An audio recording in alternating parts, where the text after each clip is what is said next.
Hi, I'm Natalie, and 3 months ago, my sister Vanessa sabotaged the most important day of my pregnancy. She pulled a fire alarm during our gender reveal party.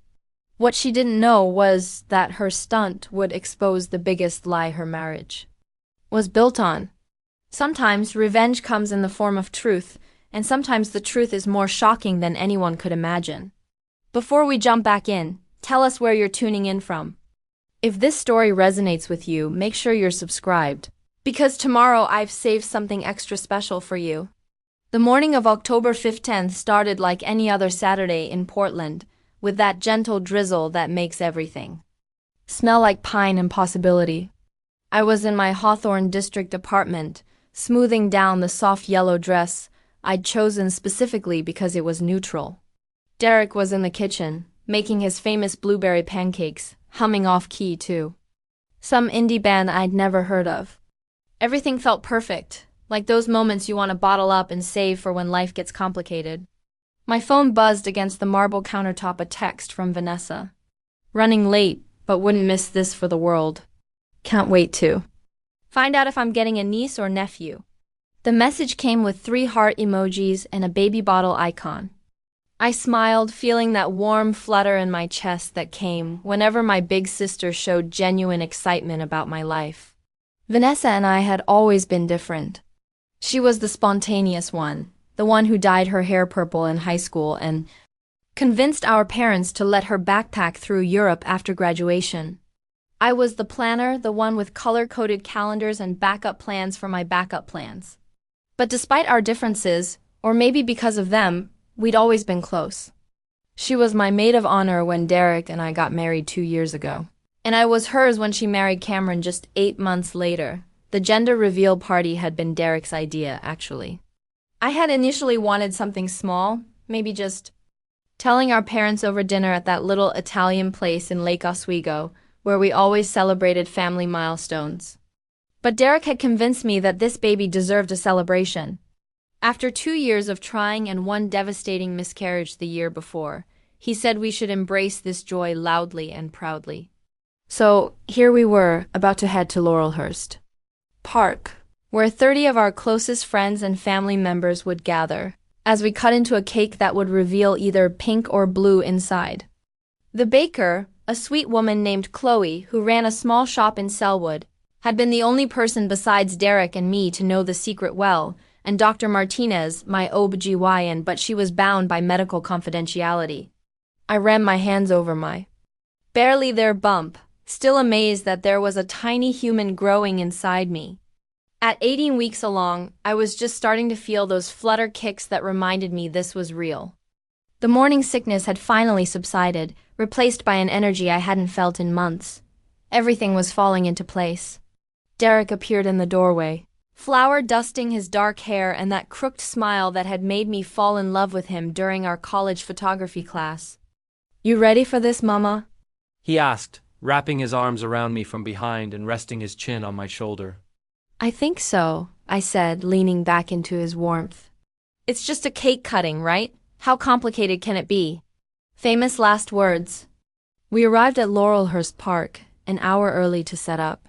The covered pavilion we'd reserved overlooked the duck pond, and despite the October chill, the setting was perfect. Derek strung up the white and yellow streamers while I arranged the gift table and set out the coffee urns we'd rented. My mom Linda arrived shortly after with my dad Robert in tow. She immediately took over the food setup with the efficiency of someone who'd been organizing family gatherings for 35 years. "Where's Vanessa?" Mom asked, checking her watch. "She said she'd be here early to help with decorations." I shrugged, trying not to let the familiar pang of disappointment show. Vanessa's relationship with punctuality had always been complicated. "You know her," I said. "She show up with some elaborate apology and a story that makes us all forget we were ever annoyed, and that's exactly what happened." Vanessa swept in 40 minutes later, wearing a flowing emerald dress that somehow managed to look both casual and elegant. Her auburn hair pinned up in an artfully messy bun, Cameron trailed behind her, looking slightly out of breath and carrying an enormous gift bag. Sorry. Vanessa called out, rushing over to give me a hug that smelled like her signature vanilla perfume. Cameron's car wouldn't start. Then we had to stop for gas. And then there was this accident on the bridge. She gestured vaguely in the direction of downtown Portland. Cameron offered a sheepish smile and a small wave. He was always quiet at family gatherings, content to let Vanessa fill the conversational space. I'd attributed it to shyness when they first started dating.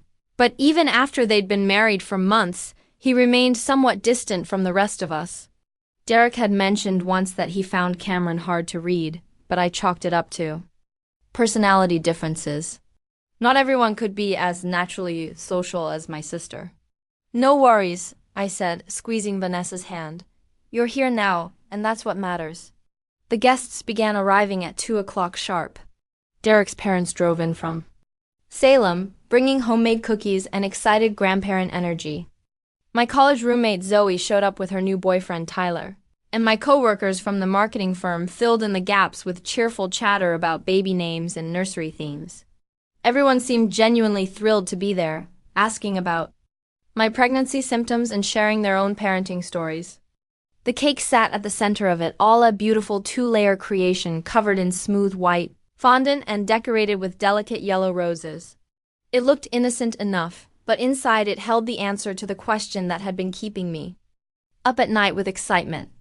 A daughter to dress up and read bedtime stories to, or a son to teach how to ride bikes and throw baseballs with Derek. As 3 o'clock approached, the crowd gathered around the pavilion's main table. Derek and I stood behind the cake, his arm around my waist, both of us grinning like kids on Christmas morning. I could see my parents beaming from the front of the crowd, Dad already recording on his phone despite Mom's whispered reminders about living in the moment instead of behind a screen. Okay, everyone, I called out, my voice carrying across the pavilion. Thank you all for being here to celebrate with us. Derek and I are so excited to share this moment with the people we love most. The crowd settled into expectant silence. Someone's child whispered loudly about wanting cake, earning gentle shushes from their parent. Derek handed me the knife, its silver surface reflecting the afternoon light filtering through the pavilion roof. On the count of 3, Derek announced. 1, 2. That's when the fire alarm started shrieking. The sound was deafening, a piercing wail that sent everyone's hands flying to their ears. Panic rippled through the crowd as people looked around for signs of smoke or flames. The park's emergency sprinkler system activated, sending sprays of cold water cascading down from the pavilion ceiling. Chaos erupted. Guests grabbed their purses and jackets, running for cover under nearby trees. The beautiful cake, our centerpiece, was immediately soaked. The white fondant began to dissolve and slide off in soggy chunks, revealing glimpses of the inside that I couldn't quite make out through the confusion. I stood frozen in the middle of it all, knife still in my hand, watching our perfect day dissolve as quickly as the fondant roses. Derek grabbed my shoulders and steered me toward the parking lot, away from the artificial downpour that was turning our celebration into a disaster movie scene. What happened? I shouted over the alarm, which showed no signs of stopping. I don't know, Derek yelled back, pulling his jacket off to drape over my shoulders. Someone must have pulled the emergency alarm. Through the chaos, I caught a glimpse of Vanessa and Cameron near the pavilion's edge. While everyone else was running away from the sprinklers, Vanessa seemed to be moving toward them, her phone in her hand. For a moment, I thought she might be trying to document the disaster, but something about her posture struck me as odd. She looked focused, almost purposeful, rather than panicked like everyone else. The park rangers arrived within minutes, followed closely by the fire department. After a thorough sweep of the area revealed no actual emergency, they determined that someone had indeed pulled the alarm manually. There were 3 emergency pull stations scattered around the pavilion area, any one of which could have triggered the system. Who would do something like that? My mother asked, wringing water from her cardigan. And why? Nobody had an answer. The rangers took a few statements, but with 30-plus people milling around the area, it was impossible to determine who might have been near the alarm stations when the system activated. The general consensus was that it had probably been an accident, maybe a child playing with something they didn't understand. By the time the all clear was given and the sprinklers finally stopped, our gender reveal party was effectively over. The cake was ruined, the decorations were soaked, and half the guests had already left to change into dry clothes. Derek and I stood in the parking lot, surveying the wreckage of our special day. "We can reschedule," Derek said, but his voice lacked conviction. "Maybe next weekend." I nodded, but my heart wasn't in it.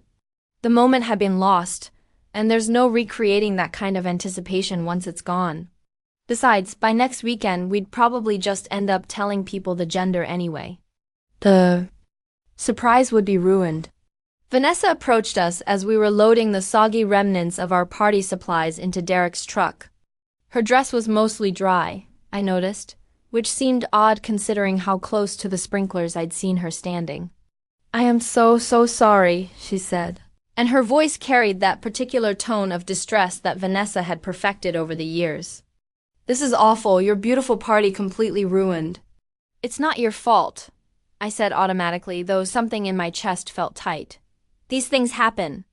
"But on today of all days," she continued, shaking her head. "And you put so much work into planning everything perfectly, the decorations, the cake, getting everyone together." She trailed off, gesturing helplessly at the wet pavilion. Cameron stood quietly beside her, hands shoved deep in his jacket pockets. When I looked at him, he offered a sympathetic smile but didn't say anything. I realized I couldn't remember hearing him speak at all during the party, which wasn't entirely unusual but seemed more noticeable now in the aftermath. "We should get you home," Vanessa said, reaching out to squeeze my arm. "You're soaking wet, and you need to think about the baby." Preparing and narrating this story took us a lot of time, so if you are enjoying it, subscribe to our channel. It means a lot to us. Now back to the story. She was right, of course. My dress was clinging to my skin, and I was starting to shiver despite Derek's jacket. But something about her concern felt performative, like she was saying what she thought. A caring sister should say rather than expressing genuine emotion. "Yeah, I agreed. I think we're done here." As Derek and I drove home through the Portland drizzle that seemed to mock our ruined outdoor party, I found myself replaying the afternoon in my mind. The fire alarm, the chaos, the way Vanessa had seemed so close to the sprinkler zone when everyone else was running away. It was probably nothing, just my pregnancy hormones making me paranoid and emotional. But as we pulled into our driveway, I couldn't shake the feeling that something about today had been deliberately wrong. That evening, I sat on our couch with a cup of herbal tea, scrolling through my phone while Derek made dinner. Several of our guests had already posted about the party on social media, most of them treating it as a funny story about Murphy's Law and the unpredictability of outdoor events. Zoe had posted a photo of the soaked pavilion with the caption, "When nature has other plans for your gender reveal," followed by laughing emojis. But then I saw Vanessa's post. It was a selfie of her and Cameron, taken in what looked like their car. Both of them looked slightly damp but smiling. The caption read, "Sometimes the best laid plans go awry, but that's what makes life an adventure. So proud of my little sister and can't wait to meet my future niece or nephew. Love you, Natalie."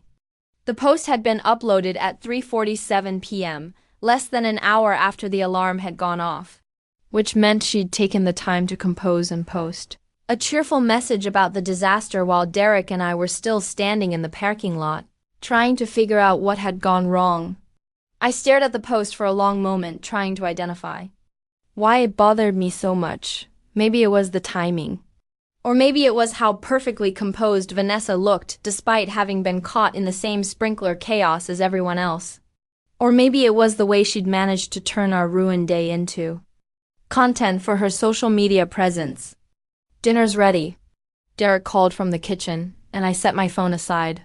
But that night, as I lay in bed listening to the rain against our bedroom windows, I couldn't stop thinking about the fire alarm, about Vanessa's dry dress and her perfectly timed social media post, about the way Cameron had remained silent through the entire aftermath, as if he'd been waiting for something. I told myself I was being ridiculous. Vanessa was my sister, and she loved me. She'd been genuinely excited about becoming an aunt. There was no reason for her to sabotage my gender reveal party. And even if she'd wanted to, for some inexplicable reason, pulling a fire alarm seemed like an extreme and dangerous way to do it. But sleep eluded me that night, and when I finally drifted off near dawn, I dreamed of alarms and sprinklers and secrets hiding behind smiling faces. The next morning arrived with that crisp October clarity that only comes after a storm has washed the air clean. I woke up earlier than usual, my mind already racing despite the early hour. Derek was still sleeping beside me, one arm thrown over his pillow, completely peaceful in a way I envied. The baby was active this morning, little flutters that felt like butterfly wings against my ribs, as if sensing my restless energy. I slipped out of bed quietly and padded to the kitchen, where I made myself a cup of decaf coffee and sat at our small dining table. Through the window, I could see the neighborhood slowly coming to life. Mrs. Chan from next door was already tending to her garden, and somewhere down the street, a dog was barking with enthusiasm about something only it could understand. My phone lay silent on the table, but I found myself staring at it anyway, thinking about Vanessa's social media post from yesterday. Something about it continued to nag at me, like a song stuck in my head that I couldn't quite place. I picked up the phone and scrolled back to her Instagram, studying the photo more carefully in the morning light. There she was, smiling brightly in what appeared to be the passenger seat of Cameron's Honda Civic. Her hair was slightly mussed, but not soaking wet like mine had been. Her makeup was still intact, mascara unsmudged, despite the chaos of sprinklers and panicked guests. Cameron sat beside her in the driver's seat, and while his shirt looked damp around the collar, he too seemed remarkably put together for someone who'd just escaped an emergency situation. I zoomed in on the background visible through their car windows. The image was slightly blurry, but I could make out what looked like the Laurelhurst Park parking lot trees. Other cars, the distinctive green of the park's landscape. But here's what struck me as I examined it more closely. The timestamp on the photo's metadata showed it had been taken at 3:23 p.m., which would have been right in the middle of the alarm chaos. Not after everyone had retreated to safety. Who takes a selfie during an emergency? I set the phone down and rubbed my temples, trying to organize my thoughts. Maybe I was reading too much into this. Pregnancy brain was a real thing, and I'd been under a lot of stress lately with work deadlines piling up alongside baby preparations. It was entirely possible that I was manufacturing suspicion where none existed, but then I remembered something else. Yesterday, while we were cleaning up the waterlogged remains of our party, Vanessa had mentioned knowing exactly which pull station had been activated. She'd pointed toward the one near the pavilion's east entrance and said something about how that one's always been sensitive, as if she'd had experience with it before. At the time, I'd been too overwhelmed to process the comment fully, but now it seemed oddly specific. How would Vanessa know about the sensitivity of emergency equipment at a park pavilion she'd only visited once before? For Derek's and my wedding reception 2 years ago? Derek emerged from the bedroom around 8 o'clock, hair sticking up at impossible angles and wearing the faded college t-shirt he'd had since before we met. "Morning, beautiful," he mumbled, dropping a kiss on top of my head as he passed toward the coffee maker. "You're up early."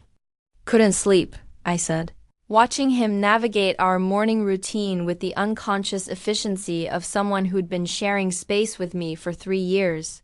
"Just thinking about yesterday." He paused in measuring coffee grounds and turned to look at me. "Hey, I know it didn't go the way we planned, but we'll figure out another way to share the news. Maybe we'll just make a cute announcement video or something. Post it online for everyone to see." "It's not about that," I said, though I wasn't entirely sure how to articulate what it actually was about. "Derek, did anything seem strange to you yesterday about how everything happened?" He finished starting the coffee and came to sit across from me at the table. "Strange how? You mean besides someone randomly pulling a fire alarm?" "I don't think it was random." The words hung in the air between us. Derek's expression shifted from sleepy confusion to something more alert, more concerned. "What do you mean?" I pulled out my phone and showed him Vanessa's Instagram post, explaining my observations about the timing and their remarkably dry appearances. Derek listened without interrupting, his dark eyes growing more serious as I spoke. Nat, he said carefully when I finished. I know yesterday was disappointing, but are you really suggesting that your sister deliberately sabotaged our party? I'm not suggesting anything, I said. Though even as I said it, I knew that wasn't entirely true. I'm just saying there are some things that don't add up. Derek reached across the table and took my hand. Pregnancy can make us paranoid sometimes. You know that, right? The hormones, the stress, the way everything feels more intense when you're growing a human being. Maybe you're just looking for someone to blame because the whole situation sucked. He wasn't wrong about pregnancy affecting my emotional state. I've definitely been more sensitive lately, crying at commercials and getting irrationally angry when the grocery store rearranged their produce section. But this felt different. This felt like puzzle pieces that didn't quite fit together, and my brain was trying to force them into place. You might be right, I conceded, squeezing his hand. But would you mind if I asked a few questions? Just to put my mind at ease. Derek studied my face for a moment, then nodded slowly. What kind of questions? I want to call the park and ask about their emergency system. Find out if they have any security footage from yesterday, or if they've had problems with false alarms. Before, and maybe check with some of our guests, see if anyone noticed anything unusual. Okay, Derek said, though his tone suggested he thought this was probably unnecessary. Just promise me you won't let this consume you. We have bigger things to focus on right now. He was referring to the baby, of course. Our 20-week anatomy scan was scheduled for Thursday, just 4 days away. We'd finally get detailed images of our little one, confirmation that everything was developing normally. And yes, we'd learn the gender that yesterday's ruined cake had been meant to reveal. I promise, I said, and meant it. I just need to scratch this itch and then I'll let it go. After Derek left for his job at the architectural firm downtown, I spent the morning making phone calls. The Portland Parks and Recreation Department was helpful but not particularly enlightening. Yes, they had security cameras in some areas of Laurelhurst Park, but the pavilion where we'd held our party wasn't covered by their surveillance system. The emergency alarm that had been activated was indeed the one near the east entrance, just as Vanessa had somehow known. False alarms weren't uncommon, especially during busy weekend events when children might be curious about the bright red pull stations. Could you tell me exactly what time the alarm was triggered? I asked the facilities coordinator I'd been transferred to. Let me check our incident log, she said, and I heard the sound of papers rustling through the phone. Here it is. Emergency. Notification system activated at 3:14 p.m. on October 15th, deactivated at 3:31 p.m. after fire department clearance. I wrote down the times on the notepad I kept by our landline. 3:14 p.m. meant the alarm had gone off just as Derek was beginning his countdown for the cake cutting. The timing couldn't have been more perfectly disruptive if someone had planned it that way. Is there any way to tell which specific pull station was used? I asked. Actually, yes. Our newer systems log that information. Shows it was Station C, that's the one on the east side of the covered pavilion. I thanked her and hung up, staring at my notes. Station C, east side of the pavilion. I tried to visualize where everyone had been standing when the alarm went off. Derek and I had been behind the cake table, which was positioned roughly in the center of the pavilion.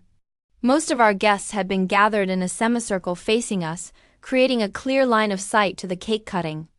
The east side of the pavilion would have been somewhat peripheral to the main action, not a place where most people would have been standing during the ceremony, but it would have been easily accessible to someone who wanted to slip away from the crowd without being noticed.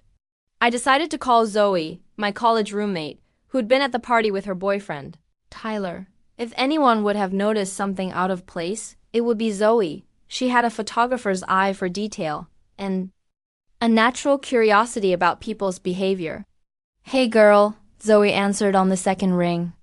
How are you feeling after yesterday's disaster? That's actually why I'm calling, I said. I know this might sound weird, but did you notice anything strange before the fire alarm went off? Anyone acting unusually or wandering away from the group? There was a pause. Strange how? I mean, Everyone seemed pretty focused on watching you and Derek cut the cake. I don't know exactly. Just anything that struck you as off. Zoe was quiet for a moment, and I could almost hear her thinking. Well, now that you mention it, Tyler did say something about seeing someone near the edge of the pavilion right before the alarm started. He thought maybe they were taking photos of the scenery or something. My pulse quickened. Did he see who it was? I don't think so. He was pretty focused on trying to get a good angle to film your cake cutting with his phone, but he mentioned it because whoever it was seemed to be moving toward the parking lot right when the chaos started, like they knew what was about to happen. Could you ask him if he remembers anything else? What the person was wearing, maybe, or if he got them in any of his footage? Sure, I'll text him now. But Natalie, why are you asking? Do you think someone set off that alarm on purpose? I hesitated. Voicing my suspicions to Derek had been one thing, but saying them out loud to someone else felt like crossing a line I wasn't sure I was ready to cross. I'm probably just being paranoid, I said finally. Yesterday was such a letdown. And I guess I'm looking for reasons why everything went wrong. That's totally understandable, Zoe said, her voice warm with sympathy. Planning something special and having it ruined would mess with anyone's head. But hey, Tyler actually got some video before the alarm went off. Want me to send it to you? Maybe seeing happy moments from before everything went sideways will help. I almost said no, thinking that reliving the day would just make me feel worse. But then I realized that Tyler's video might show more than just happy moments. It might show exactly who was where when the alarm was triggered. That would be great, I said. Thanks, Zoe. The video arrived in my text messages about an hour. Later, a 3-minute clip that Tyler had apparently edited together from several shorter recordings. It started with Derek and me arranging the cake on the table, both of us grinning and clearly excited. The camera panned across our gathered friends and family, capturing the warm, anticipatory atmosphere that had filled the pavilion. I watched, myself smoothing down my yellow dress and laughing at something Derek whispered in my ear. There were my parents, Mom adjusting the flower arrangement, while Dad tested different angles for his own recording. There was Derek's mom chatting animatedly with my coworker Janet about baby names. And there, at the edge of the frame, was Vanessa. She appeared about halfway through the video, walking purposefully toward the pavilion's eastern edge. The camera wasn't focused on her, so her image was slightly blurry, but I could clearly see her emerald dress and auburn hair. What struck me was how different her body language looked compared to everyone else. While the other guests were relaxed and social, clustering together and chatting, Vanessa moved with what looked like determination. She glanced around briefly, almost furtively, then disappeared from the camera's view. The timestamp on Tyler's video showed 3:12 p.m. 2 minutes before the alarm went off. I rewound and watched that section again, my heart beating faster. There was something about Vanessa's movement that looked deliberate, planned. She wasn't wandering aimlessly or looking for a better view of the cake cutting. She was heading somewhere specific. Tyler's video cut off abruptly when the fire alarm started shrieking, the screen going chaotic as he obviously lowered his phone in confusion. But those few seconds before the alarm had captured something important. My sister moving toward the exact area where the emergency pull station was located just minutes before someone activated it.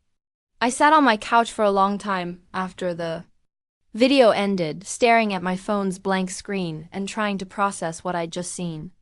It wasn't conclusive proof of anything, exactly. Vanessa could have been heading toward the restroom facilities, which were located in that general direction. She could have been stepping aside to take a phone call or looking for a trash can, or any number of innocent activities. But combined with her oddly dry appearance afterward, her perfectly timed social media post, and her specific knowledge about which alarm station had been triggered, Tyler's video felt like another piece of a puzzle I was only beginning to understand. My phone rang, startling me out of my thoughts. The caller ID showed my mother's number. "Hi, Mom," I answered, trying to sound normal. "Hello, sweetheart. I was just calling to check on you after yesterday's excitement. Are you feeling all right? You looked so disappointed when everything got ruined." "I'm okay," I said. "Just tired, I guess." "Well, that's to be expected." Growing a baby is exhausting work, and all that chaos with the fire alarm certainly didn't help. Your father and I were just saying how sorry we felt for you and Derek. All that planning. And then some random accident ruins everything. Random accident. That's what everyone kept calling it. And until this morning, I'd been willing to accept that explanation too. But now the word random stuck in my throat like a bone. Mom, I said carefully, did you notice anyone acting strangely before the alarm went off? Anyone who seemed to wander away from the group? Oh, honey, there were so many people there, and everyone was moving around, getting ready for the big moment. Why do you ask? I almost told her about my growing suspicions, but something held me back. Mom and Vanessa had always been close. Maybe even closer than Mom and I were. Vanessa had inherited Mom's artistic temperament and social ease, while I'd gotten Dad's practical nature and tendency toward introversion. If I was wrong about what I thought I discovered, I didn't want to create family drama over nothing. Just curious, I said. It's probably silly, but I keep trying to figure out how everything went so wrong so quickly. These things happen. Sweetheart, that's why they call them accidents. I'm sure whoever pulled that alarm feels terrible about ruining your party. After I hung up with Mom, I found myself walking restlessly around our apartment, unable to settle into any activity. The baby was active too, as if picking up on my agitated energy. I tried to read, tried to work on the nursery organization I'd been putting off, tried to focus on the thank you notes I needed to write for the baby shower gifts we'd already received. But my mind kept circling back to that video clip, to the purposeful way Vanessa had moved toward the east side of the pavilion. I thought about her marriage to Cameron, how quickly they'd gotten engaged after only 6 months of dating, how private Cameron seemed to be about his background and family. Vanessa had mentioned once that his parents lived somewhere back east, and that they weren't very close, but she'd been vague about the details. Actually, now that I thought about it, Vanessa had been vague about a lot of things related to Cameron. When they'd announced their engagement, I'd asked her the usual sister questions about how he'd proposed, where they were planning to honeymoon, what had made her know he was the one. Her answers had been surprisingly generic, like she was reciting from a script rather than sharing personal experiences. I'd attributed it to Vanessa being private about her romantic relationships, but that had never been her style before. She'd always been an oversharer when it came to dating, calling me with detailed analyses of text message conversations and asking for advice about everything from outfit choices to relationship milestones.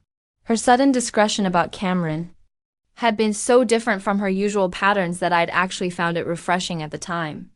Now I wondered if there had been something else behind her reticence.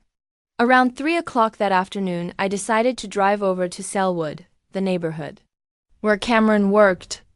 Vanessa had mentioned once that he was employed by a small tech startup that developed apps for restaurants, though she had been typically vague about the details. I wasn't entirely sure what I hoped to accomplish by going there, but sitting in my apartment, analyzing and reanalyzing the same pieces of information, was driving me crazy. Selwood was one of Portland's quieter neighborhoods, a mix of residential streets and small commercial districts that had managed to avoid much of the rapid gentrification happening in other parts of the city. I drove slowly through the area, looking for anything that might be obviously tech-related modern office buildings. STARTUP-style signage, the kind of converted warehouse spaces that seemed to attract young companies. I didn't find anything that screamed Cameron's workplace, but I did discover something else interesting. As I was driving down 13th Avenue, I passed a small medical clinic with a rainbow flag displayed prominently in their window. Below the flag was a sign that read, Pacific Northwest Gender Health Services, comprehensive care for transgender and gender non-conforming individuals. I almost drove past without thinking much about it, but something made me slow down and take a closer look. The clinic was housed in a converted Victorian home, painted a welcoming shade of blue with flower boxes under the windows. It looked professional but not intimidating, the kind of place that had been designed to feel safe and inclusive. I'd parked across the street and sat in my car for a few minutes, not entirely sure why this particular building had caught my attention. Maybe it was because I'd been thinking so much about gender lately, with our ruined gender reveal party and the upcoming anatomy scan. Maybe it was because I'd been questioning everything I thought I knew about the people closest to me. Or maybe it was because I had just remembered something Vanessa had said a few months ago. Something that hadn't seemed significant at the time, but now felt like it might be important. We'd been having lunch at that little cafe in the Pearl District, and she'd mentioned that Cameron had been going to a lot of medical appointments lately. Nothing serious, she'd assured me quickly, just some ongoing health monitoring that his doctor recommended. When I'd asked if everything was okay, she'd gotten that vague expression she'd perfected since getting married and said something about how everyone's health needs are different. At the time, I'd assumed she was just being respectful of Cameron's privacy. Now I found myself wondering what kind of health monitoring required regular appointments and why Vanessa would be so evasive about something that was supposedly routine.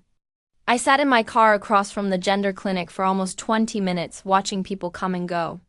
The clientele was diverse, young people who looked like college students, older adults who moved with the confidence of people comfortable in their own skin, families with teenagers who clung to their parents' hands. Everyone looked normal every day, like they could be anyone's neighbors or coworkers or relatives. And that's when it hit me. They could be anyone's relatives. Anyone's spouse, anyone's brother-in-law who'd married into a family without sharing all the details of their personal history. I started my car and drove home slowly, my mind racing faster than my hands could safely navigate Portland traffic. I was probably jumping to conclusions, connecting dots that didn't actually form a coherent picture. But for the first time since yesterday's disaster, I felt like I might be asking the right questions.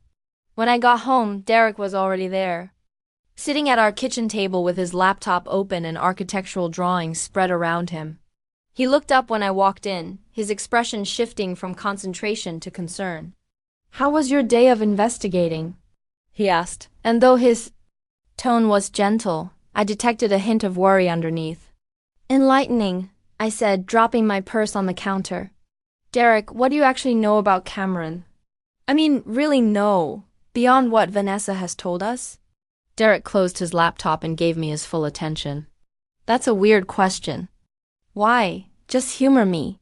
What do you know about his background, his family, his life before he met Vanessa?" Derek was quiet for a moment, clearly thinking. "Honestly, not much. He's quiet, keeps to himself, works in tech, grew up somewhere on the East Coast. His parents aren't in the picture much. He and Vanessa seem happy together. But you've never actually talked to him about any of that stuff yourself?" "No, I guess not. He's not much of a talker, you know. Whenever we're all together, Vanessa usually dominates the conversation, and he just kind of goes along with whatever she says." I nodded, feeling a familiar puzzle piece click into place. "Have you ever noticed anything else about him? Anything that seemed unusual or inconsistent?" Derek's frown deepened. "Natalie, where is this going? You're starting to worry me." I took a deep breath and sat down across from him. "I think Cameron might be transgender." The words hung in the air between us like a confession. Derek's eyebrows shot up, and he leaned back in his chair as if I'd physically pushed him. "What? Why would you think that?" I told him about the gender clinic I'd seen, about Vanessa's comments regarding Cameron's medical appointments, about all the small inconsistencies that had been nagging at me since their wedding. Derek listened without interrupting, his expression growing more troubled as I spoke. "Even if that were true," he said when I finished, "what would it have to do with the fire alarm yesterday?" "I don't know yet," I admitted. "But I think there's more to this story than we understand. And I think Vanessa is hiding something big."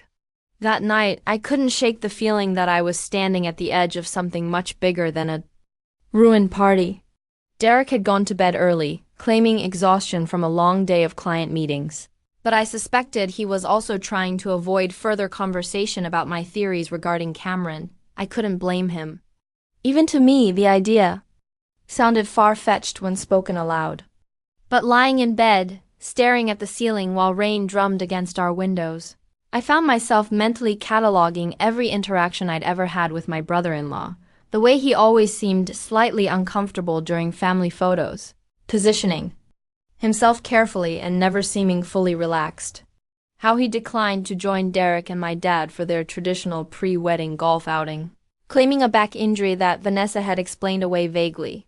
The fact that he'd worn a suit jacket throughout their entire wedding reception, even during the dancing despite the unusually warm August evening.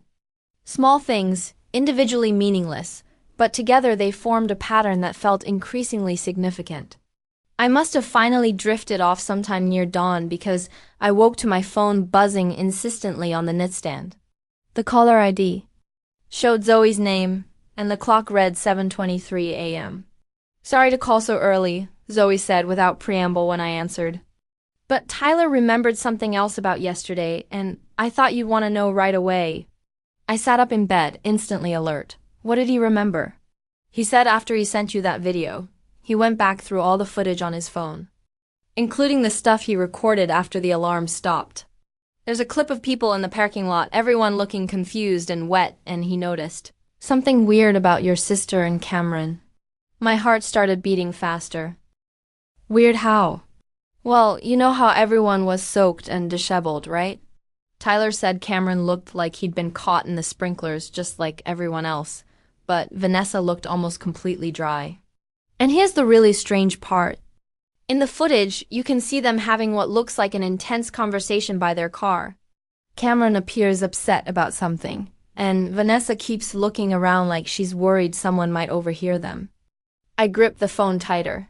"Did Tyler catch any of what they were saying?" "No, he was too far away and there was too much background noise from people talking and car doors slamming. But he said their body language looked like they were arguing, not just discussing the chaos like everyone else was." After I hung up with Zoe, I sat on the edge of the bed for several minutes, processing this new information. If Vanessa and Cameron had been arguing in the parking lot while everyone else was dealing with the aftermath of the alarm, it suggested that whatever had happened wasn't as much of a surprise to them as they pretended. Derek was already in the shower, so I had the apartment to myself as I made coffee and tried to organize my thoughts. The logical part of my brain kept insisting that I was constructing an elaborate conspiracy theory out of coincidences and pregnancy hormones. But the intuitive part, the part that had always been good at reading people and situations, whispered that something was definitely wrong. I decided to do something that felt both justified and slightly unethical. I was going to look up Cameron Walsh online. It's embarrassing to admit, but in the year and a half since Vanessa had introduced Cameron to our family, I'd never actually searched for him on social media or tried to learn more about his background independently. He'd seemed nice enough if quiet, and Vanessa had appeared happy. I'd assumed that was enough.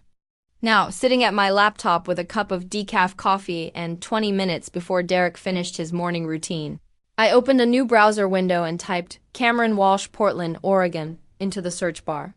The results were surprisingly sparse. A few LinkedIn profiles for people with similar names but clearly different identities. Some random mentions in local business directories, but nothing that obviously connected to my brother-in-law. I tried variations: Cameron Walsh Tech Startup, Cameron Walsh Restaurant Apps, even just Cameron Walsh without location modifiers. Still nothing that matched the person I knew. I switched to Facebook and Instagram, searching both platforms thoroughly. Again, several Cameron Walshes appeared in the results, but none of them were the man who'd married my sister. I found this strange, considering that most people our age maintained at least some kind of social media presence, even if they kept their profiles private. Then I tried searching for Vanessa's social media accounts to see if she'd tagged Cameron in any posts that might give me more information about his online presence. Her Instagram was easy to find, and I scrolled back through months of posts looking for mentions or tags of her husband. What I discovered was odd. While Vanessa frequently posted photos that included Cameron, she almost never tagged him. The few times she had, the tag led to an account called C_Walsh_PDX that appeared to have been created only 80 months ago, right around the time they'd started dating. The account had exactly 12 posts, all of them innocuous photos of Portland landscapes and food, with no personal information visible. 80 months for someone who supposedly grew up on the East Coast and had lived in Portland for several years before meeting Vanessa. Cameron's social media footprint was remarkably recent and remarkably thin. I was still staring at Cameron's sparse Instagram profile when Derek emerged from the bedroom.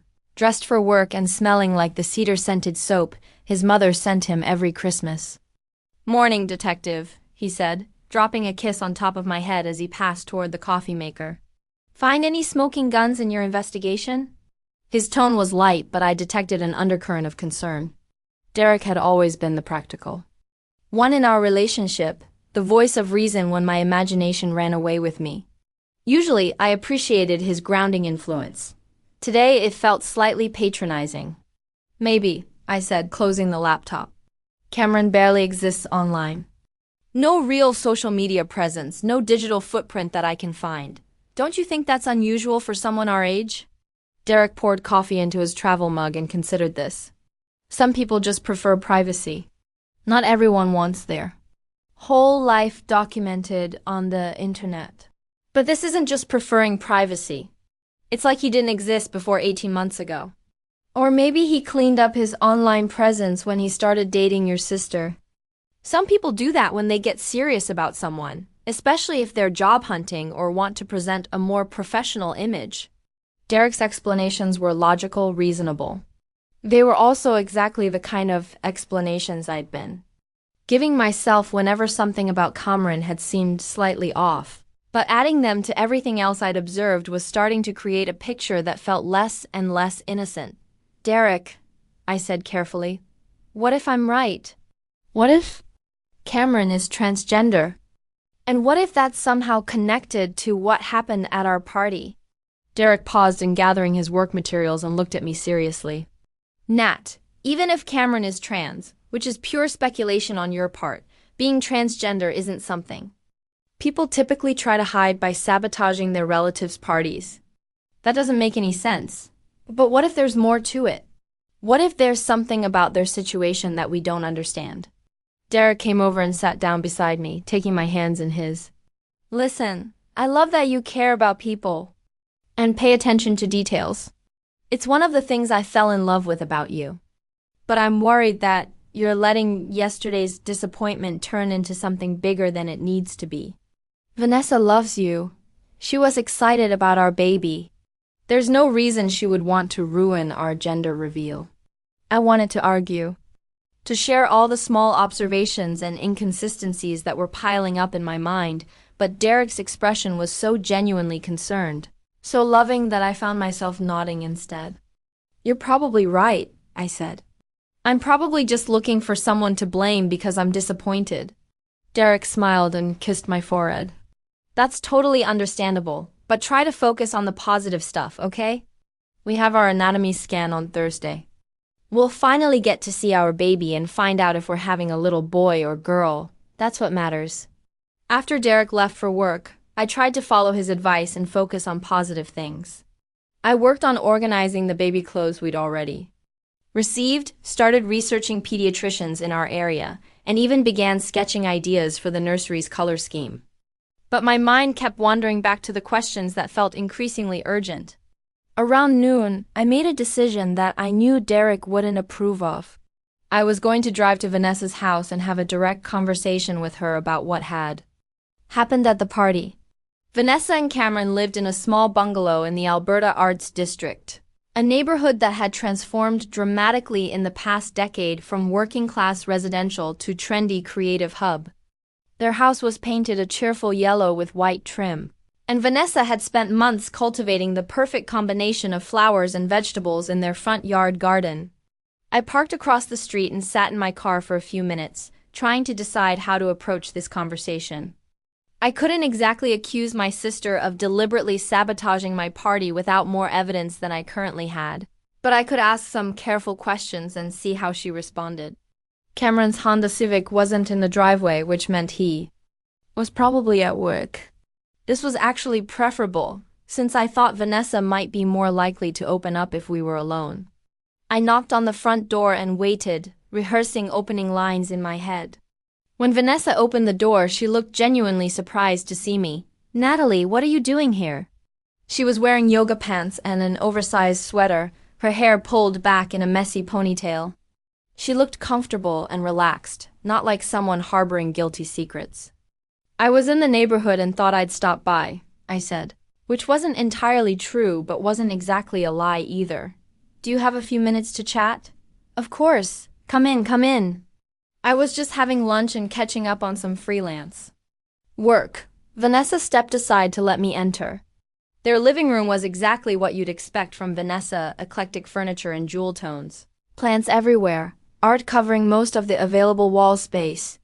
It was warm and inviting, the kind of space that immediately made you want to curl up with a book and stay for hours. "Can I get you anything? Herbal tea?"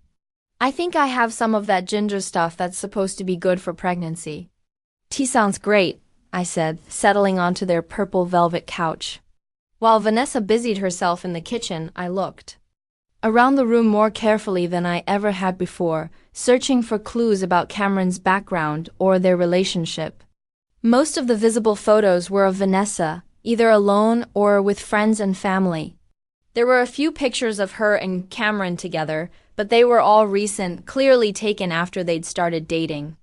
What struck me was the absence of the kinds of personal artifacts you'd typically expect to see in a couple's shared living space. No photos of Cameron with his own friends or family. No books or objects that seemed clearly attributable to his interests or personality. The space felt like Vanessa's house with Cameron, as a guest rather than a home they'd created together. "Here we go," Vanessa said, returning with 2 steaming mugs, ginger lemon, perfect for queasy pregnant ladies. I accepted the tea gratefully, using the moment of sipping and settling to figure out how to begin this conversation. "Vanessa," I said finally, "I've been thinking a lot about what happened at the party yesterday." Her expression immediately became more guarded. "Oh, honey, I'm so sorry about that. Such a random disaster. I know how much that party meant to you." "That's just it," I said. "I'm starting to wonder if it was really random." Vanessa paused, with her mug halfway to her lips. "What do you mean?" "I mean, the timing was awfully convenient. Right as Derek and I were about to cut the cake, right at the moment when everyone's attention was focused on us." "Natalie, are you suggesting that someone pulled that alarm on purpose?" Vanessa's voice carried a note of disbelief that sounded genuine, but something about her posture had shifted. She was sitting straighter, more alert. "I don't know," I said, watching her face carefully. "But I've been thinking about how dry you looked afterward when everyone else was soaked. And that Instagram post you made so quickly while Derek and I were still trying to figure out what had happened." Vanessa set down her mug and stared at. Are you accusing me of something?" The directness of her question caught me off guard. I'd expected deflection or explanation, not this calm challenge. "I'm not accusing anyone of anything," I said. "I'm just trying to understand what happened, and some things don't seem to add up." "Like what?" I took a deep breath.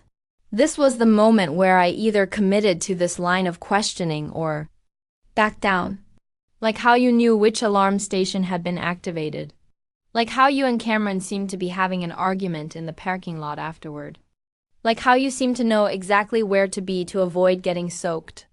Vanessa was quiet for a long moment, studying my face with an expression I couldn't read.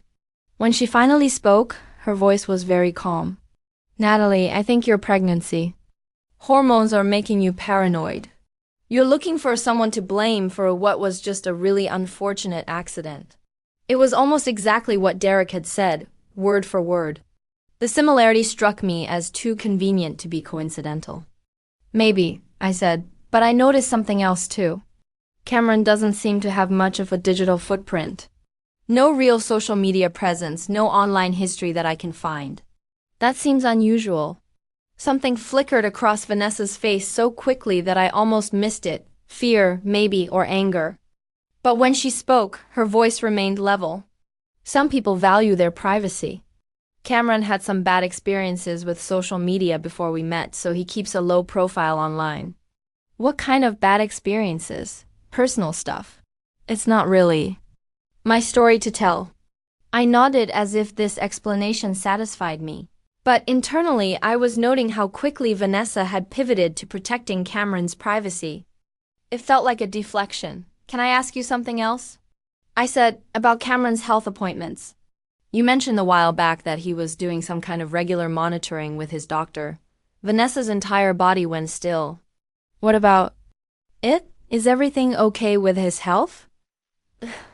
I mean, you seemed worried when you mentioned it. He's fine, Vanessa said quickly. Just routine stuff. Everyone has different health needs as they get older. But her casual tone didn't match her body language. She was gripping her tea mug tightly, and I noticed that her breathing had become slightly shallow. Vanessa, I said gently. If something's going on, you can talk to me about it, right? I'm your sister. I love you, and I love Cameron, too. If there's something you're dealing with, I want to help. For a moment, Vanessa's carefully controlled expression cracked, and I saw something raw and vulnerable underneath. But then she seemed to catch herself, and the mask slipped back into place. There's nothing to deal with, she said. Everything's fine. Cameron's fine. Our marriage is fine. The only thing that's not fine is you creating conspiracy theories about people who love you. The conversation was clearly over. I could see it in the set of Vanessa's shoulders, in the way she positioned herself slightly farther away from me on the couch. I'd pushed too hard, revealed too much of my suspicions. And now she was in full defensive mode. You're right, I said, standing up. I'm probably just being oversensitive about everything. Pregnancy brain is real. Vanessa walked me to the door, but the easy warmth that had characterized our interaction at the beginning of my visit was gone. She hugged me goodbye, but it felt perfunctory. Take care of yourself. Okay, she said. And try not to stress about things that don't matter. Focus on that beautiful baby you're growing. As I drove away from Vanessa's house, I felt more confused than ever. The conversation had confirmed some of my suspicions while raising new questions. Vanessa was definitely hiding something, but I still didn't know what, and I had no idea how. It connected to the fire alarm incident. I decided to make one more stop before going home. The Pacific Northwest Gender Health Services clinic I'd seen yesterday was only a few miles from Vanessa's neighborhood, and I found myself driving toward it almost without conscious decision.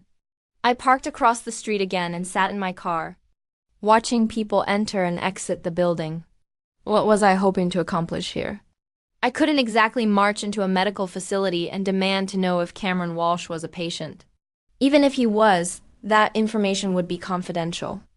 But as I sat there thinking about privacy and medical records and the strange gaps in Cameron's online presence, an idea began to form.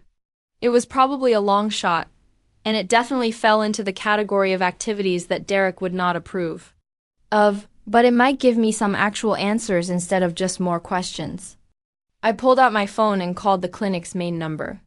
Pacific Northwest Gender Health Services, this is Maria speaking. How can I help you? Hi, I said, trying to sound casual. I'm calling to confirm an appointment for my husband, Cameron Walsh. He thinks it might be scheduled for this week, but he can't remember the exact time. Let me check our system, Maria said. I heard the sound of keys clicking on a keyboard. A moment later, she returned. I'm not seeing a Cameron Walsh in our system. Are you sure he's a patient here? My heart sank. Oh, maybe I have the wrong clinic. He mentioned something about gender health services, so I assumed, could you double check? Maybe under a different first name, Chris Walsh? Or Christopher? Another pause. No, I'm not finding any Walsh at all in our current patient database. Is it possible your husband is a patient at one of our partner clinics? Maybe, I said. Could you give me the names of your partner clinics? I'll try calling them. Maria rattled off a list of 3 other medical facilities in the Portland area that provided similar services. I thanked her and hung up, feeling deflated. Either Cameron wasn't receiving gender-related medical care at all, or he was using a different name, or he was going somewhere that wasn't affiliated with the most obvious clinic in the area. As I drove home, I found myself thinking about names and identity in a way I never had before. If someone was transgender and transitioning, they might very well use different names in different contexts. The Cameron Walsh that everyone in my family knew might not be the name he used for medical appointments or legal documents. This possibility opened up an entirely new avenue of questions, but it also made my investigation exponentially more complicated. How do you research someone's background when you're not even sure you know their real name? That evening, Derek came home to find me sitting at our kitchen table with my laptop open and pages of handwritten notes scattered around me. He took one look at the scene. "Nat, we talked about this. You were going to let it go and focus on positive things." "I know," I said. "But I went to see Vanessa today, and Derek, she's definitely hiding something." She got defensive and weird when I asked about Cameron, and she basically shut down the entire conversation. Derek sat down across from me and started gathering up my notes.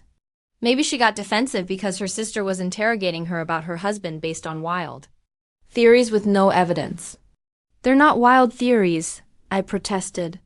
"There are too many inconsistencies to ignore." "Okay," Derek said, his voice taking on the patient tone he used when he thought I was being unreasonable. "Let's say you're right. Let's say Cameron is transgender? And let's say Vanessa is keeping that information private. So what? That's their business, not ours. It doesn't affect us, and it certainly doesn't justify this level of investigation into their personal lives." "But what about the fire alarm? What about the way Vanessa acted at the party? What about it?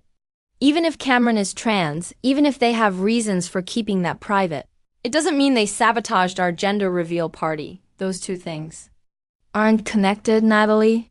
Derek's logic was sound, but it didn't address the growing certainty I felt that everything was connected somehow. The secretiveness, the gaps in Cameron's background, the suspicious timing of the alarm, Vanessa's defensive behavior today.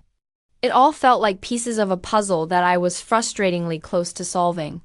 "I think they are connected," I said. "I just don't know how yet." Derek closed my laptop with more force than necessary. "This has to stop. You're obsessing over something that probably has a completely innocent explanation. And it's not healthy for you or the baby. Promise me you'll drop this." I looked at his concerned face and knew he was right about one thing. My investigation was becoming an obsession. But I also knew that I was too close to answers to give up now. "I promise," I said. It was a lie, but it was the lie he needed to hear to stop worrying about me. And I told myself that if I could just find a few more pieces of the puzzle, I'd be able to put Derek's concerns to rest by showing him that my instincts had been right all along. That night, after Derek fell asleep, I lay awake planning my next move. I had 2 days before our anatomy scan appointment. 2 days to find the answers that would either confirm my suspicions or prove that I'd been chasing shadows. Either way, I was going to find out the truth. The next morning brought an unexpected opportunity. Derek had left early for a site visit in Beaverton, and I was settling in with my morning tea when my phone buzzed with a text from my mom. "Running errands in your neighborhood today. Mind if I stop by around 10? Want to see how you're feeling after all the party excitement?" I welcomed the distraction, especially since Mom might have insights about family dynamics that I'd missed. She arrived promptly at 10 o'clock. Carrying a bag from the organic market and wearing the concerned expression she'd perfected during my teenage years. "You look tired, sweetheart," she said, immediately launching into mother mode. "Are you getting enough sleep? Eating well? The second trimester is crucial for proper development."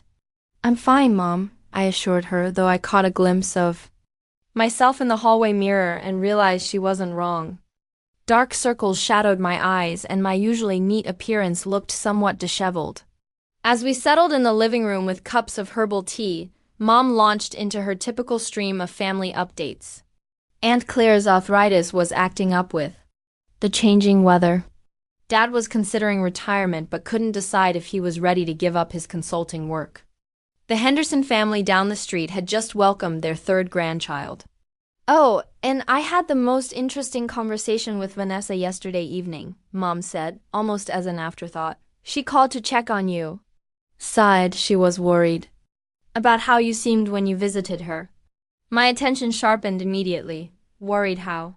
"Well, she mentioned that you'd been asking some unusual questions about Cameron. Something about his social media presence and medical appointments." Mom's tone was carefully neutral, but I could sense the underlying concern. She wondered if maybe the stress of the pregnancy and the disappointment about the party might be affecting your judgment. I felt heat rise in my cheeks. Of course, Vanessa had called our mother. It was a classic move from our childhood, when one sister did something the other didn't like. The next step was always to involve Mom as a mediator or ally. I wasn't interrogating anyone, I said, trying to keep my voice level. I just asked a few questions because some things seemed odd. Mom leaned forward slightly, her expression softening with maternal concern. Honey, what kinds of things seemed odd? I found myself in a difficult position. I couldn't share my suspicions about Cameron's gender identity without potentially violating his privacy, assuming I was even correct. But I also couldn't explain my concerns about the fire alarm incident without sounding paranoid. Just little inconsistencies, I said finally. Nothing concrete. Natalie, Mom said gently, I know you've always been observant about people. And usually your instincts are good, but sometimes when we're under stress, we can start seeing patterns that aren't really there. The mind tries to make sense of disappointment by finding someone to blame. It was the same basic message I'd been getting from Derek, now reinforced by my mother. Everyone seemed convinced that I was manufacturing a mystery where none existed. But instead of reassuring me, this consensus made me feel more isolated and more determined to prove that my instincts weren't wrong. Mom, I said carefully, how well do you actually know Cameron? I mean, beyond what Vanessa has told us about him. Mom considered this question more seriously than I'd expected. You know, that's interesting that you ask. I was just thinking the other day that in all the time he's been part of our family, I don't feel like I know much about his background. He's pleasant enough, but very private. Some people are just naturally reserved. But don't you think it's strange that we've never met his family? Or that he never talks about his childhood, his friends from before he met Vanessa? Well, not everyone has close family relationships.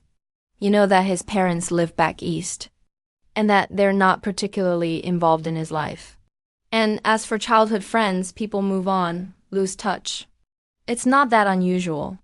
But even as Mom offered these reasonable explanations, I could see that my questions were making her think. Her expression had shifted from reassuring to contemplative, as if she was reconsidering things she'd previously accepted without question. There was one thing, she said slowly. At their wedding reception, I was talking to some of the guests. On Cameron's side, trying to be welcoming and learn more about his background. But it was strange. Most of them seemed to be work colleagues or people he'd met relatively recently. There weren't any childhood friends, no college roommates. Nobody who could tell stories about what he was like growing up. I nodded, feeling vindicated. That is strange, isn't it? I suppose it is, now that I think about it. Most weddings have at least a few people who can embarrass the bride and groom with stories from their past. Mom paused, her brow furrowing. And there was something else. When I asked one of his work friends about Cameron's college experience, the man seemed confused, like he didn't know what I was talking about. He said something about how Cameron was very private about his past. Did you mention this to Dad or Vanessa at the time? No, I just assumed that Cameron had his reasons for keeping his past private. Some people have difficult family situations or painful memories they'd rather not discuss. I didn't want to pry. Mom's observations were adding weight to my growing suspicions, but they still didn't provide concrete answers. We sat in comfortable silence for a few minutes, both lost in our own thoughts. Natalie, Mom said eventually, if you're genuinely concerned about something, maybe you should talk to Vanessa directly. Not about Cameron's personal business, but about whatever's making you feel uneasy. Sometimes the direct approach is the best approach, I almost laughed. I tried that yesterday. She got defensive and basically shut down the conversation. Well, maybe she needs time to process whatever you discussed. Vanessa's never liked feeling cornered, even when we were children. Give her a few days, then try again. After Mom left, I found myself pacing around the apartment, too restless to focus on any of the tasks I'd planned for the day. The baby was active too, responding to my agitated energy with a series of kicks and movements that reminded me I wasn't the only one affected by my stress levels. I needed to do something constructive, something that would either provide answers or help me let go of my suspicions. An idea occurred to me that felt both reasonable and slightly devious. I could visit Cameron's workplace. Vanessa had mentioned that Cameron worked for a small tech startup that developed restaurant apps. While she'd been vague about the company's name and location, I remembered her once mentioning that it was in southeast Portland, somewhere near the industrial district. A little online research might help me narrow down the possibilities. I spent the next hour searching for Portland-based tech companies that specialized in restaurant technology. The results were more extensive than I'd expected, but I was able to identify 5 companies that seemed to match Vanessa's general description. 3 of them had websites that included staff directories or team photos. The first company's website showed a team of 12 people, none of whom looked like Cameron. The second company had a more extensive staff listing, and I carefully examined every photo and name, looking for any version of Cameron Walsh or anyone who resembled him. Nothing. The third company's website was more professionally designed, with polished headshots of their development team. I scrolled through the faces methodically, and then I saw him. The photo showed a person with Cameron's general facial structure and build, but there were subtle differences. The hair was styled differently, and the person in the photo appeared slightly younger, but the resemblance was unmistakable. The name listed under the photo was Chris Anderson, senior developer. Chris Anderson, not Cameron Walsh. I stared at the screen for several minutes, my heart racing. This could be a coincidence, just someone who happened to resemble my brother-in-law. But the similarities were too strong to ignore, especially considering all the other inconsistencies I'd been noticing. The company was called TechPlate Solutions, and their office was located in an industrial building on Division Street. According to their website, they specialized in point-of-sale systems and customer management apps for restaurants and food service businesses. It was exactly the kind of work Vanessa had described when talking about Cameron's job. I spent another hour researching Chris Anderson online, using the name I'd found on the company website. Unlike Cameron Walsh, Chris Anderson had a more substantial digital footprint. There were LinkedIn profiles, some mentions in local tech newsletters, even a few photos from company events and professional conferences. But all of the online activity for Chris Anderson seemed to stop abruptly about 2 years ago. The LinkedIn profile hadn't been updated in 18 months. The last mention in any tech publication was from early the previous year. It was as if Chris Anderson had simply vanished from the professional world at exactly the time when Cameron Walsh had appeared in Vanessa's life. The implications were staggering. If Cameron Walsh and Chris Anderson were the same person, it would explain the gaps in Cameron's online presence, the lack of long-term friends and family connections, and the secretive behavior I'd been observing. It would also suggest that Cameron had been living under a different identity, possibly as part of a gender transition. But it still didn't explain why any of this would lead to sabotaging my gender reveal party. I was so absorbed in my research that I didn't notice Derek's key in the front door until he was standing in the living room, looking at me with a mixture of concern and frustration. "Please tell me you're not still investigating your sister's marriage," he said, noting my laptop and the scattered papers around me. I closed the laptop quickly, feeling caught in the act of something I couldn't quite defend. I was just doing some general research. Derek sat down heavily in the armchair across from me. "Natalie, we need to talk. This obsession with Cameron and Vanessa is getting out of hand. You're not sleeping well. You're stressed all the time. And now you're spending your days conducting surveillance on family members. It's not surveillance," I protested. It's "Just trying to understand some things that don't make sense. Even if there are things that don't make sense, why is it your job to figure them out?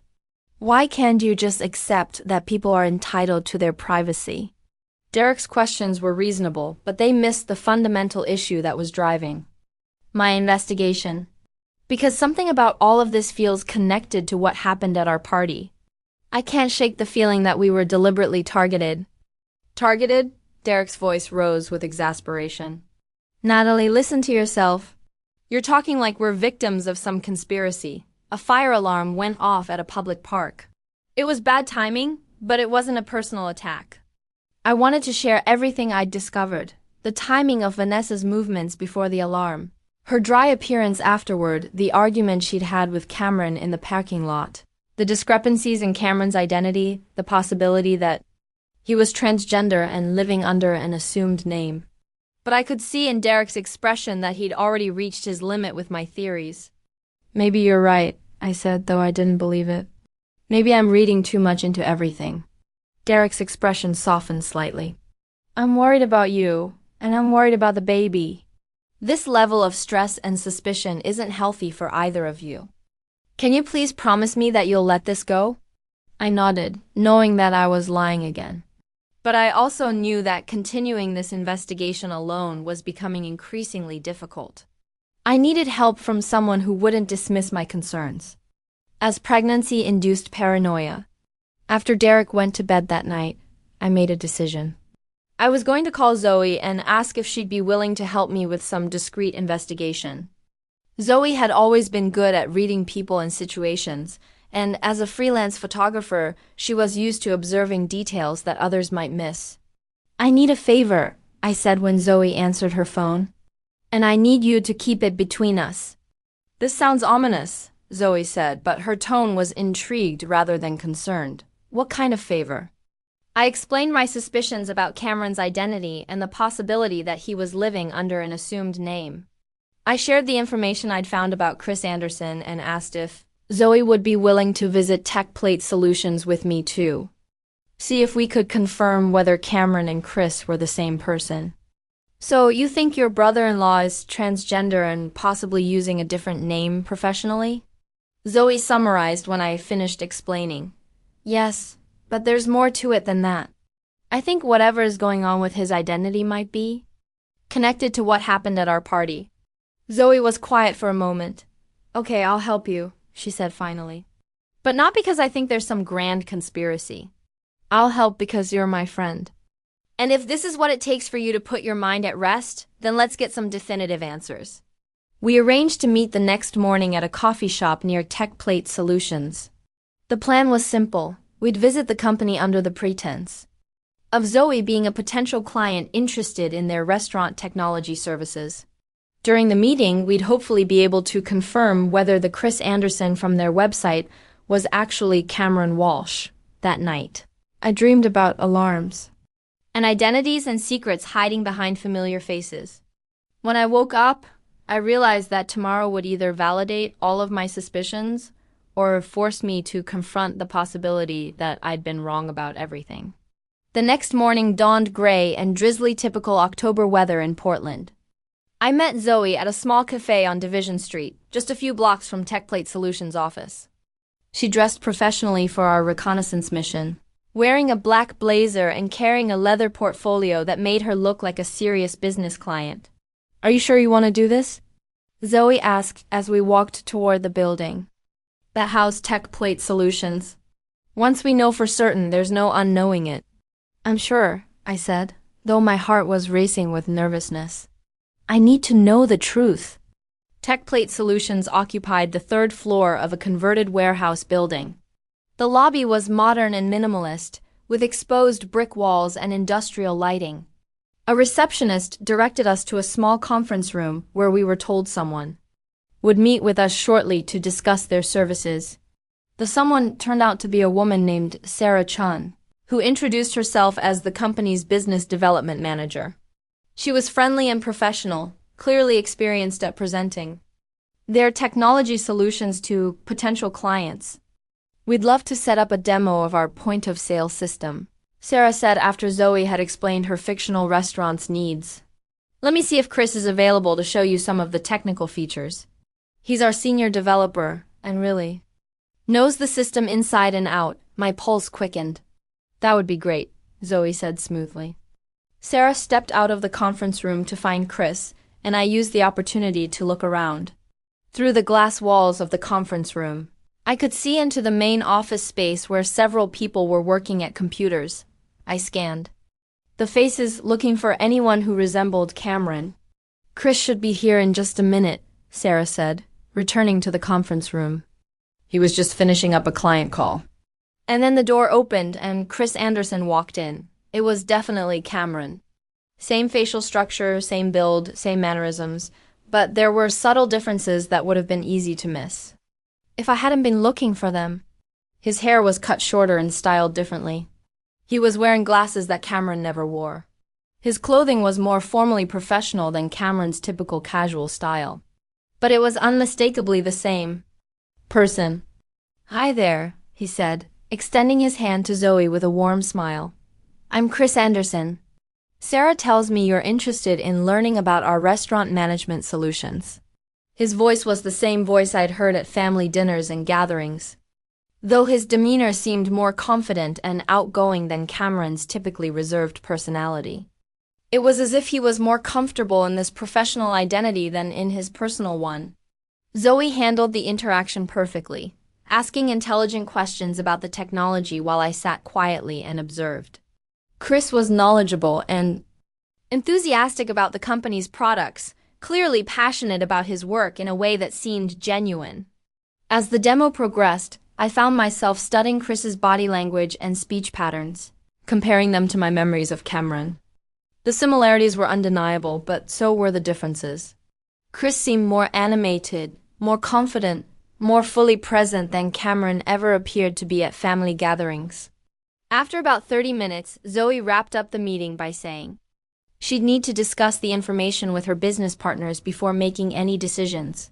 Chris gave her his business card and encouraged her to call if she had any additional questions.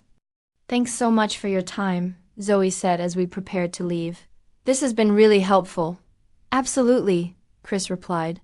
"And congratulations, by the way," he added, looking at me with a friendly smile. "When are you due?" The casual question caught me off guard. "January," I managed to say. "That's exciting, first baby." I nodded, feeling increasingly uncomfortable with the casual conversation. Here was Cameron, or Chris, or whoever he really was, making small talk about my pregnancy while living what appeared to be a completely double life. As we left the building, Zoe and I walked in silence for several blocks before either of us spoke. "Well," Zoe said finally, "that was definitely the same person. You saw it too." "Oh, yeah." Same facial structure, same voice, same mannerisms. But it was like seeing two different personalities occupying the same body. We found a quiet spot in a nearby park where we could talk without being overheard. The morning drizzle had stopped, but the benches were still damp, so we stood under a large oak tree whose remaining leaves provided some shelter. "So, Cameron is living under two different identities," I said, trying to process the implications. "Chris Anderson at work, Cameron Walsh in his personal life." "It looks that way," Zoe agreed. "But the question is why? And more importantly, how does this connect to your gender reveal party?" That was the piece I still couldn't figure out. Even if Cameron was transgender and using different names in different contexts, even if there were complex identity issues involved, I couldn't understand how any of that would lead to sabotaging my party. "Maybe it doesn't," I admitted. "Maybe the fire alarm really was just a coincidence, and I've been chasing a connection that doesn't exist." But even as I said it, I didn't believe it. Too many things had aligned too perfectly for it to be random. Chance. There was still something I was missing. Some crucial piece of information that would make everything make sense. "What are you going to do now?" Zoe asked. I thought about Derek's concerns about my stress levels, about my promise to let this investigation go, about the anatomy scan appointment we had scheduled for that afternoon. I thought about Vanessa's defensive behavior and the way she'd called our mother to express concern about my mental state. "I'm going to confront them," I said, "both of them together. I'm going to tell them what I know and demand some honest answers." Zoe looked concerned. "Are you sure that's a good idea? This seems like really personal stuff, and you might be opening a can of worms that affects more than just you." She was probably right, but I'd come too far to back down now. "I can't let this go," I said. "Not until I understand what really happened at my party and why." The truth revealed that afternoon, Derek and I had our 20-week anatomy scan appointment. As we sat in the waiting room of Dr. Martinez's office, I tried to focus on the excitement of seeing our baby and learning the gender that had been hidden in yesterday's ruined cake. But my mind kept drifting to Chris Anderson and Cameron Walsh. And the conversation I was planning to have with Vanessa. You seem distracted, Derek observed, taking my hand. Everything okay? Just nervous about the scan, I said, which wasn't entirely untrue. When our names were called, we followed the ultrasound technician into a dimly lit room filled with sophisticated medical equipment. As I lay on the examination table with gel spread across my growing belly, I felt the baby respond to the pressure of the ultrasound wand with a series of kicks and movements. There's your little one, the technician said, pointing to the grainy image on the monitor. Everything looks great so far. Good size, strong heartbeat, all the organs developing right on schedule. Garrick squeezed my hand as we watched our baby move around on the screen.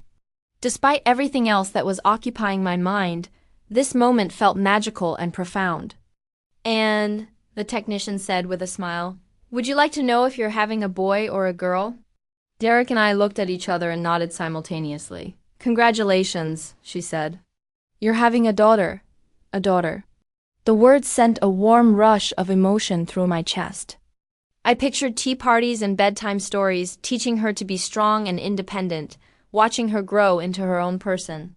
But even in that moment of pure joy, I couldn't completely push away the questions that had been consuming me. Our daughter would grow up in a family with secrets and hidden identities, with an aunt and uncle whose relationship was built on foundations I didn't understand. I wanted better for her. I wanted honesty and authenticity and relationships based on truth rather than carefully constructed facades.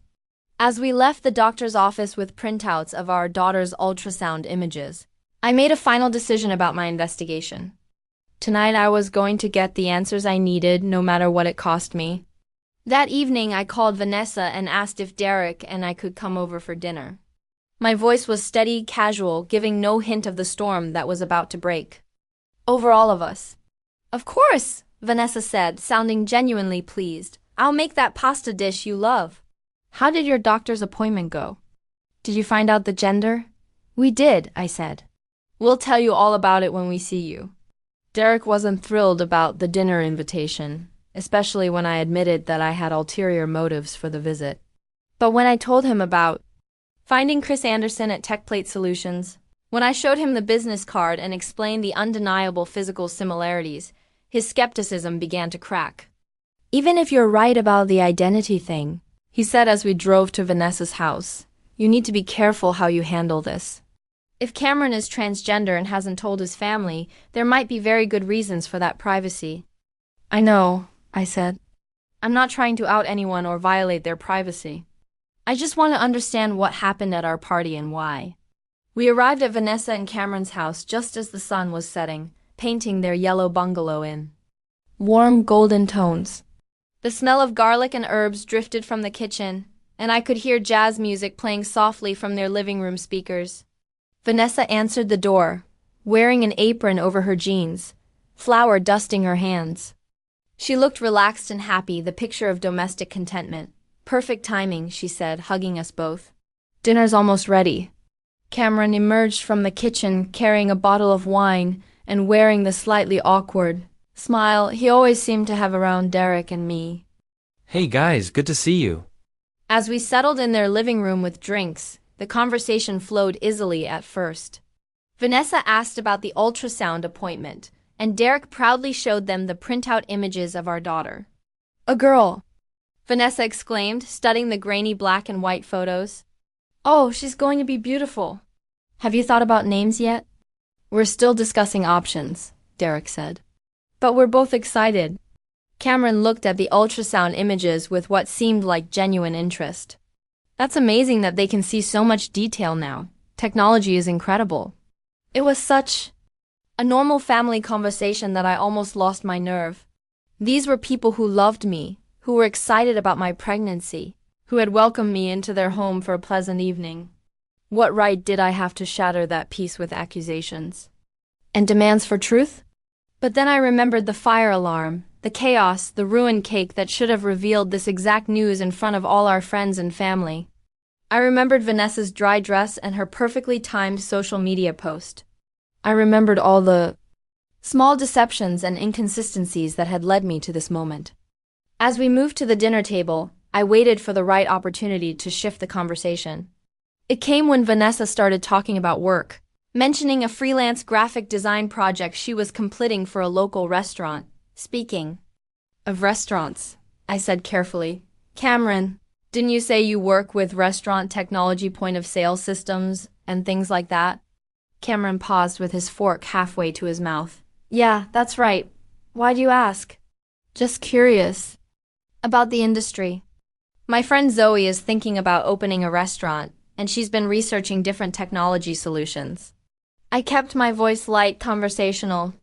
She mentioned visiting a company called TechPlate Solutions. Do you know them? The effect was immediate and unmistakable. Cameron's face went pale, and Vanessa's hand tightened around her wine glass.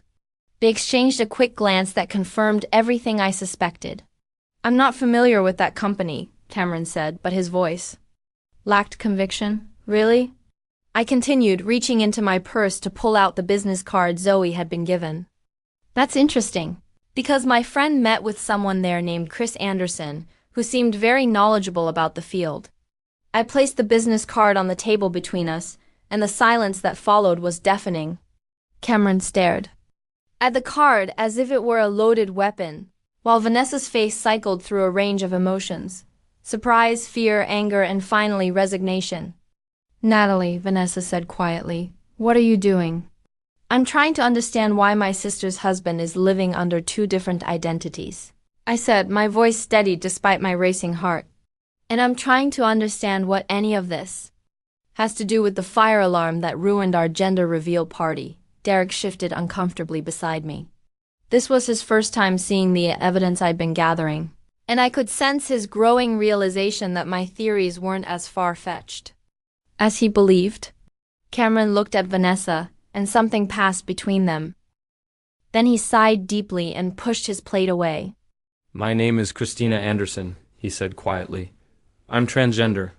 I've been transitioning for 3 years, and Cameron Walsh is the identity I use in my personal life while I navigate the legal and social aspects of that transition. The admission hung in the air like a confession. Derek's eyebrows rose, but he didn't look shocked exactly.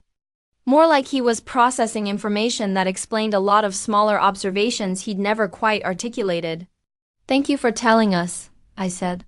But that still doesn't explain the fire alarm. Vanessa and Cameron exchanged another look, and I could see them having a silent conversation about how much to reveal. The fire alarm was an accident, Vanessa said finally, but not the kind of accident you think. What kind of accident was it?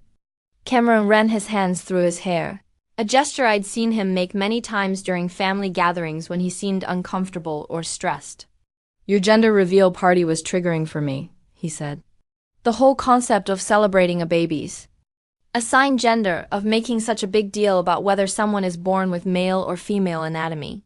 It brought up a lot of difficult feelings about my own experience. I felt a flash of guilt. I never meant to make you uncomfortable. If we'd known, you couldn't have known, Cameron said. And that's not your fault. But as the ceremony was starting, as I watched everyone gathering around to celebrate finding out whether your baby was a boy or a girl, I had what I guess you'd call a panic attack. Vanessa reached over and took Cameron's hand. He needed air. Needed to get away from the crowd for a few minutes. We walked toward the edge of the pavilion, and I was trying to help him calm down. But then someone asked us what was wrong, Cameron continued. One of your coworkers noticed that I looked upset and came over to see if we needed help. I panicked even more, worried that people would start asking questions I wasn't ready to answer. So you pulled the fire alarm? Derek asked, his voice carefully neutral. I leaned against the wall to steady myself, Cameron said. I didn't realize there was an emergency pull station right there. When I put my hand out to brace myself, I accidentally hit the lever. The alarm went off immediately. Vanessa picked up the story. We both knew it was going to cause chaos, but by then it was too late to stop it.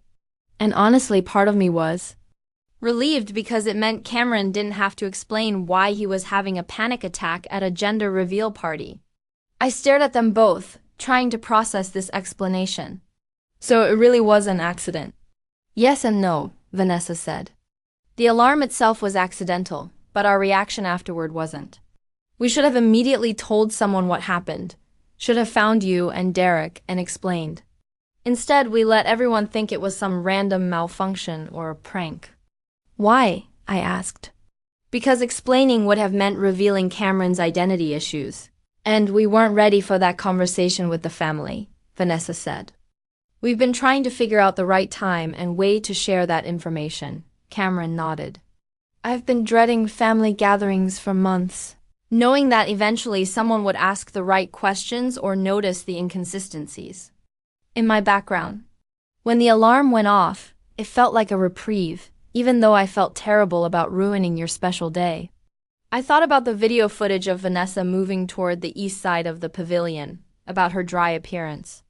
Afterward, about the argument Zoe's boyfriend had witnessed in the parking lot.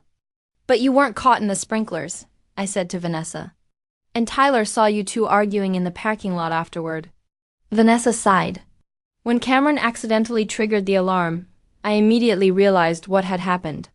I managed to pull him away from the area before the sprinklers activated, which is why we stayed relatively dry. And yes, we were arguing in the parking lot. About what? About whether to tell you the truth right then, Cameron said. Vanessa wanted to find you immediately and explain what had happened. I was terrified that it would lead to conversations about my transition that I wasn't ready to have with your family. So we compromised, Vanessa continued.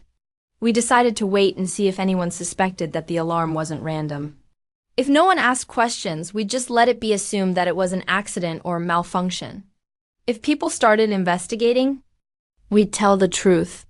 I felt a complex mix of emotions, relief that my instincts had been correct about the alarm not being random, guilt about the way my investigation had pressured them into revelations they weren't ready to make, and sadness about the fear and discomfort Cameron had been experiencing at family gatherings. I'm sorry, I said to Cameron. I'm sorry that our party was triggering for you. And I'm sorry that my investigation put you in a position where you felt forced to share personal information. And I'm sorry we didn't tell you the truth immediately, Vanessa said. We should have trusted that you'd be understanding about Cameron's situation. Derek had been quiet through most of this conversation, but now he leaned forward slightly. Can I ask about the identity situation? I'm trying to understand the practical aspects. Cameron looked relieved to shift to more logistical questions. I started transitioning 3 years ago, but the legal name change process is complicated and expensive. I've been using Christina professionally because that's the name on my official documents. But socially, I've been living as Cameron Weil. I save money for legal fees and navigate the bureaucracy. It's been stressful keeping track of which identity to use in which situations, Vanessa added. And we've been worried about family reactions, especially since we got married so quickly. After meeting, we didn't want people to think our relationship was some kind of experiment or phase. I thought about all the small observations that had seemed suspicious. Cameron's quietness at family gatherings, the lack of childhood friends at their wedding, the sparse social media presence, the secretive medical appointments. Everything makes sense now, I said. All the things that seemed odd or inconsistent. You were just trying to manage a complicated situation while protecting your privacy. Exactly, Cameron said. And honestly, it's been exhausting. Having to monitor every conversation, every story about my past, making sure I don't contradict myself or reveal information I'm not ready to share. Why didn't you trust us with the truth earlier? Derek asked. Vanessa and Cameron looked at each other, and I could see them weighing how honest to be. Because we weren't sure how the family would react, Vanessa said finally. You and Natalie have always been accepting people, but talking about being transgender is different from talking about other issues. We wanted to be sure of our relationship, sure of Cameron's transition path before opening that conversation. Plus, Cameron added, I was still figuring out my own identity.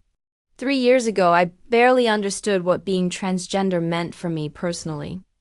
I wasn't ready to educate other people about it when I was still learning myself. We talked for another hour, with Cameron and Vanessa sharing more details about their relationship and Cameron's transition journey. I learned that they'd met at a support group for LGBTQ+ individuals. that Vanessa had been volunteering there as part of her graphic design work for nonprofit organizations. So your whole relationship started in the context of understanding identity issues, I said. Yes, Vanessa nodded, which made it easier for me to support Cameron through the transition, but also made us both more protective of that privacy. When it came to family, as the evening wound down, I found myself feeling emotionally drained, but also oddly relieved. The mystery that had been consuming me for days finally had an explanation that made sense. There had been deception, but not malicious deception. There had been a deliberate act that affected my party, but not a vindictive one. What happens now? I asked as Derek and I prepared to leave. We'd like to start being more open with the family, Cameron said, starting with you two. It would be nice not to have to monitor every conversation or worry about slip-ups. And we'll help you understand whatever you need to know about transgender issues, Vanessa added. I know it might be a learning curve for everyone. As Derek and I drove home, we talked through everything we'd learned. Derek admitted that my investigative instincts had been more accurate than he'd given me credit for, while I acknowledged that my methods had probably been more invasive than necessary. I'm glad we know the truth, Derek said. But I feel bad that Cameron was so uncomfortable at family gatherings without any of us realizing it. Maybe we can do better going forward. I said, be more aware of how our celebrations and traditions might affect people who don't fit conventional expectations.